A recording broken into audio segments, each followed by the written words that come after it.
So I want to see if I could optimize this PC to get 1000 FPS for Minecraft.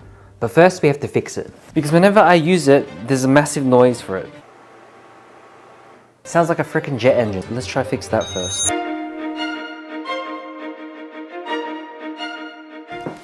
I don't know if you guys can hear it, but there's like a little squealing noise in this. First of all, we need a game plan. How can we get 1000 FPS with this thing? Because I just got this from Facebook Marketplace for 50 bucks. Now first, they're gonna need to remove that CPU fan error, because that is likely to mean that there's thermal throttling, which can impact the game performance. Then once that's done, we can go into phase 2. That's where we try every single PC tip in the book that I know so we can get the maximum amount of FPS. Let's start by opening this thing.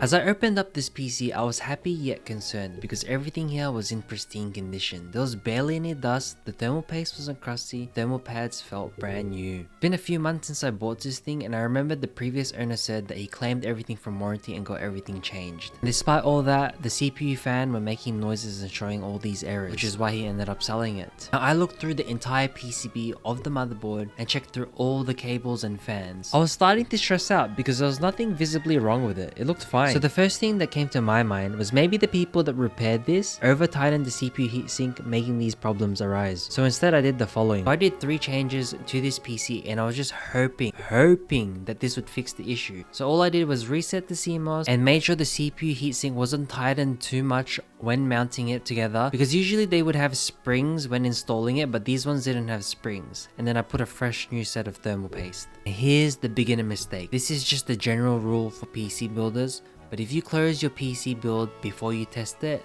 there's something bad that's gonna happen. And for me, this is definitely not gonna fix the problem. Alright, this thing looks like it's working. It doesn't sound like it's screeching. Maybe it's a bit better, but I doubt it fixed it. Probably crash or something later, I don't know. Who knows? But while we're here, let's check out what specs I got for $50. Because I don't know what I'm working with. I'm trying to get 1000 FPS. Okay, the GPU is Intel Iris Pro Graphics 5200. I don't know what that is. Let's Google it real quick. I only speak in NVIDIA, so all I do, GTX, NVIDIA equivalent. So this graphics card, according to Dr. Google, oh, it's equivalent to a GTX 1060. Wait, this is a cracked out system. A i7 4th gen, a GTX 1060 for 50 bucks. What the heck, man? 1 terabyte hard drive, I would take that any day. It's touchscreen, bro. What the heck, man? I'm getting 90 degrees on the CPU cooler. Maybe we can do something for it.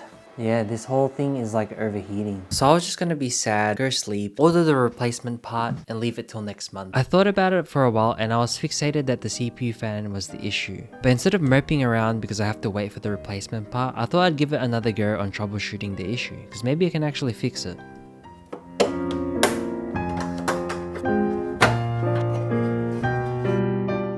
I'm like randomly locked in. The second time's the charm because this was easy to open up. I did every single thing I could, and I thought of every single possibility that could have caused the issue. I actually did something that may be considered unethical, but I turned on the PC during the troubleshooting process. And I found that the CPU fan wasn't running at all. It'd only go haywire when the PC would heat up. It confirmed my suspicion of a faulty CPU fan.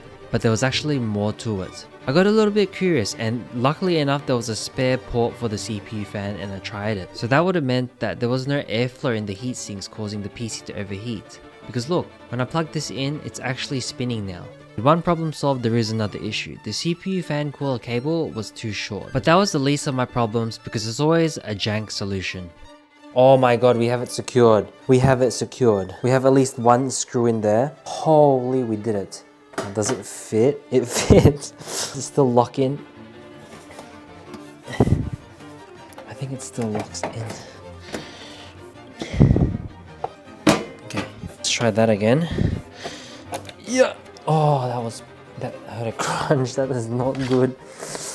Did we break anything? Okay, we haven't broken anything yet. Now I'm a certified all-in-one PC repairist. I think it's safe for me to call them. I think we actually fixed the issue. We actually fixed the PC. Like, we found what was wrong with the fan. So we've even repasted it and everything. Now we can have a look.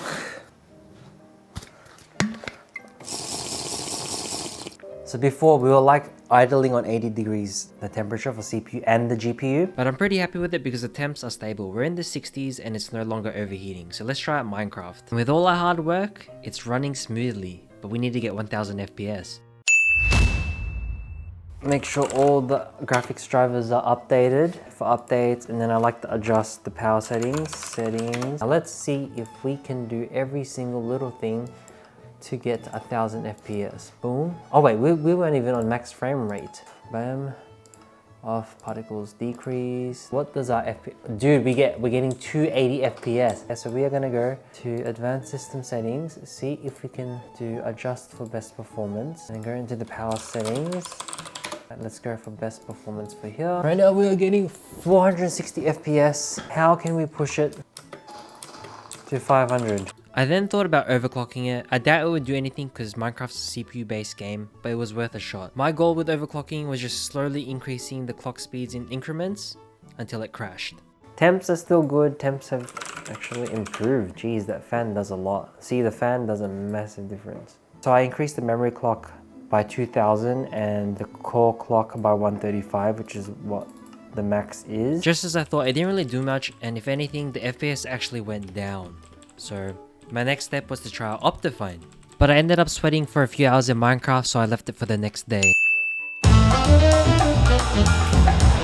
Yeah, Optifine didn't do anything. If anything, it ended up utilizing the GPU and it got worse and went down to 200 FPS. We are not giving up. I need to hit 1000 FPS. I'm gonna try one last thing, and that's downgrade to the lowest possible Minecraft edition. And just maybe I can check off the 1000 FPS mark for Minecraft. So let's test it out.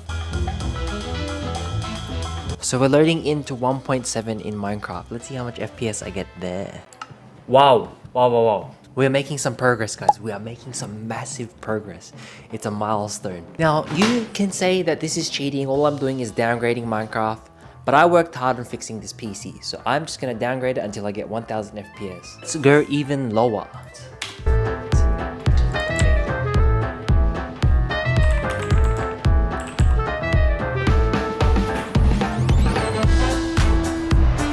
I'm at my last calling. I'm going into a super flat world, taking everything out, and I'm just gonna hope that gets me 1000 FPS. Please, I'm going insane. We're at 1.7.10, and apparently that is the most optimized version of Minecraft. So hopefully, I'm just gonna hope, please. Now let's press F3. Wait. I have done every single little thing just to get 1000 FPS. We have made it somehow. I really thought I was gonna have to scrap this video idea, but we made it, 1000 FPS. You guys made it here, I appreciate you guys. Make sure to subscribe for more videos.